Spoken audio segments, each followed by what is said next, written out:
رسول اللہ صلی اللہ علیہ وسلم نے فرمایا، ما من رجل مسلم يموت فيقوم على جنازته 40 رجلا لا يشركون بالله شيئا الا شفعهم الله فيه۔ جس مسلمان کے جنازہ میں ایسے 40 آدمی شامل ہوں جنہوں نے اللہ کے ساتھ شرک نہ کیا ہو تو اللہ تعالی اس میت کے حق میں ان کی سفارش قبول فرماتا ہے۔ یعنی نماز جنازہ میں جو دعا پڑھی جاتی ہے وہ میت کے حق میں قبول ہوتی ہے۔ نماز جنازہ پڑھنے کے لیے میت کی چارپائی اس طرح رکھیں کہ میت کا سر شمال کی سمت اور پاؤں جنوب کی جانب ہوں، پھر باوضو ہو کر صفیں باندھیں۔ میت اگر مرد ہے تو امام اس کے سر کے سامنے کھڑا ہو، اور اگر عورت ہے تو اس کے درمیان کھڑا ہو۔ یعنی چارپائی رکھنے کا بھی ایک خاص طریقہ ہے اور کھڑے ہونے کا بھی، عورت کے لیے درمیان میں اور مرد کے لیے سر کی طرف۔ فرق کیوں رکھا گیا؟ کھڑا ہی ہونا نا، کہیں بھی کھڑے ہو سکتے ہیں، کیوں؟ امام کے کھڑے ہونے سے پتہ چل جائے گا کہ جنازہ کس کا ہے۔ بعض اوقات ایسا بھی ہوتا ہے نا کہ کچھ لوگ راہ چلتے ہی شریک ہو جاتے ہیں۔ اب جب فرق ہوگا تو پھر قدرتی طور پر دعا کا جو صیغہ ہے وہ بھی فرق ہو جائے گا مذکر اور مؤنث میں۔ پھر دل میں نیت کر کے دونوں ہاتھ کندھوں یا کانوں تک اٹھائیں اور پہلی تکبیر کہہ کر سورۃ فاتحہ پڑھیں۔ جنازے میں سورۃ فاتحہ۔ ابو امامہ بن سہل سے روایت ہے کہ نماز جنازہ میں سنت طریقہ یہ ہے کہ پہلے تکبیر کہی جائے، پھر فاتحہ پڑھی جائے، پھر نبی صلی اللہ علیہ وسلم پر درود اور میت کے لیے دعا کی جائے، اس کے بعد سلام پھیرا جائے۔ طلحہ بن عبداللہ بن عوف کہتے ہیں کہ میں نے ابن عباس کے پیچھے نماز جنازہ پڑھی تو آپ نے سورۃ فاتحہ پڑھی اور فرمایا، میں نے یہ اس لیے کیا ہے تاکہ تم جان لو کہ یہ سنت ہے۔ طلحہ بن عبداللہ کی ایک روایت میں فاتحہ کے بعد دوسری سورت پڑھنے کا بھی ذکر ہے۔ معلوم ہوا تکبیر اولیٰ کے بعد سورۃ فاتحہ کا پڑھنا سنت ہے۔ سورۃ فاتحہ اور دوسری سورت پڑھ کر امام کو دوسری تکبیر کہنی چاہیے، پھر نماز والا درود شریف پڑھیں، اس کے بعد تیسری تکبیر کہہ کر ان دعاؤں میں سے کوئی دعا پڑھیں۔ تو کس طرح ہوا؟ پہلی دفعہ اللہ اکبر کہہ کے سورۃ فاتحہ اور دوسری سورت پڑھ کر پھر اللہ اکبر کہہ کے درود شریف، پھر اللہ اکبر کہہ کے دعائے جنازہ۔ ٹھیک ہے؟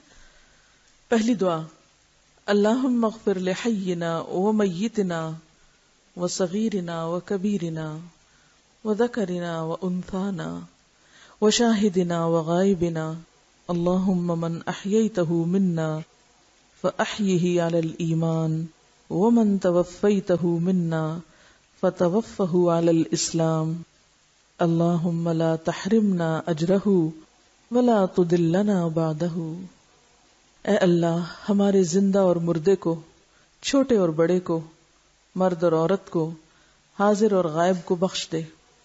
اے اللہ، ہم میں سے جس کو تو زندہ رکھے اسے اسلام پر زندہ رکھ، اور ہم میں سے جس کو تو فوت کرے اسے ایمان پر فوت کر۔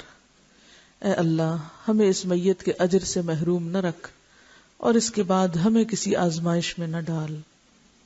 دوسری دعا، اللہم اغفر لہ وارحمہ وعافہ واعف عنہ واکرم نزلہ ووسع مدخلہ واغسلہ بالماء والثلج والبرد ونقہ من الخطایا کما نقیت الثوب الابیض من الدنس وابدلہ دارا خیرا من دارہ واہلا خیرا من اہلہ وزوجا خیرا من زوجہ وادخلہ الجنۃ واعذہ من عذاب القبر وقہ فتنۃ القبر وعذاب النار۔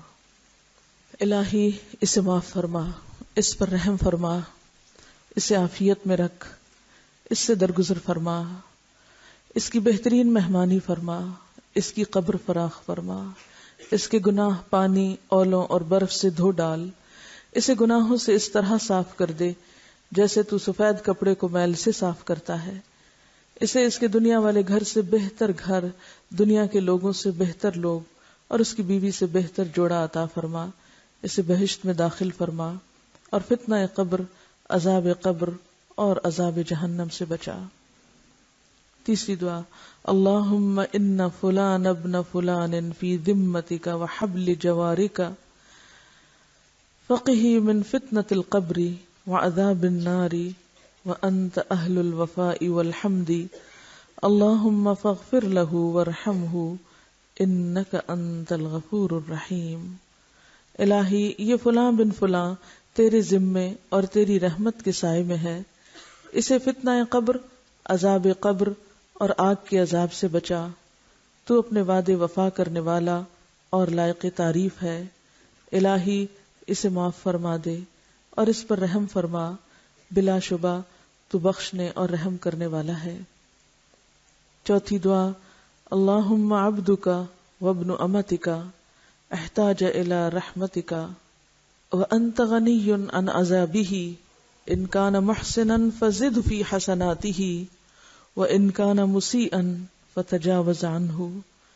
الہی تیرا یہ بندہ، تیری بندی کا بیٹا تیری رحمت کا محتاج ہے، تو اسے عذاب نہ دے تو تجھے کیا پرواہ، اگر یہ نیک تھا تو اس کی نیکیوں میں اضافہ فرما، اور اگر گناہگار تھا تو اسے معاف فرما دے۔